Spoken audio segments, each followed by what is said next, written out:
Buongiorno a tutti, oggi ci troviamo a Mercatello, località ai piedi di Castello di Serravalle, località che si era rivelata ricca di reperti archeologici sin dai decenni passati, con la raccolta in superficie di numerosi oggetti risalenti alla preistoria e alla protostoria. Il sito è però famoso per un importante scavo di età romana, dove mi trovo sotto i miei piedi per la precisione e di fronte a me si è eseguito nel 2007 un grande cantiere edilizio per la realizzazione di alcuni edifici e di un parcheggio, e in occasione di questo scavo si è rinvenuto un edificio rustico, o meglio una villa di età romana. Questo edificio ha avuto numerose fasi di vita, è iniziato nel I secolo a.C.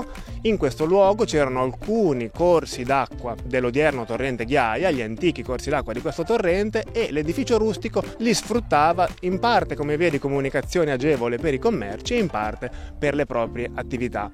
La rivoluzione però avvenne con la prima età imperiale, con l'età dell'imperatore Augusto all'incirca. In questa zona e in tutta l'area bolognese in realtà si crearono numerose fattorie e ville, con una parte abitata dal dominus e quindi riccamente decorata e una parte invece per scopi produttivi, e il vecchio edificio, eseguito in materiale come mattoni crudi e ciottoli, venne completamente smantellato e i suoi materiali vennero reimpiegati per gli usi e gli utilizzi e le necessità del nuovo edificio.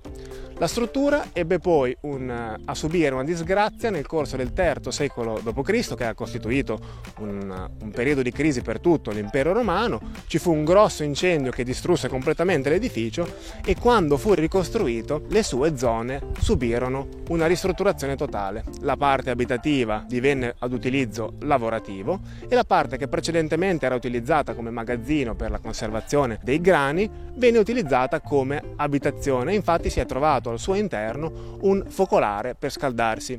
La parte precedentemente abitata venne invece adibita a zona di lavorazione sia per la tessitura e la produzione soprattutto di ceramica, si è infatti trovato un piccolo forno, sia soprattutto, ed è la cosa più rilevante, come zona di produzione del vino.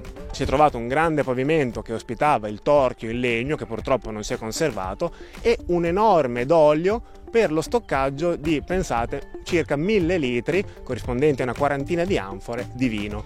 E quindi si può dire che in questo territorio si sia conservato come economia di base quella della produzione del vino, che ancora oggi sopravvive sin dall'età romana.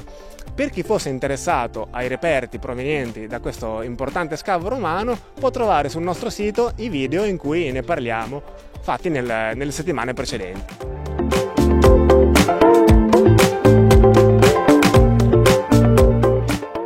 Bene, spero che vi sia interessato e alla prossima!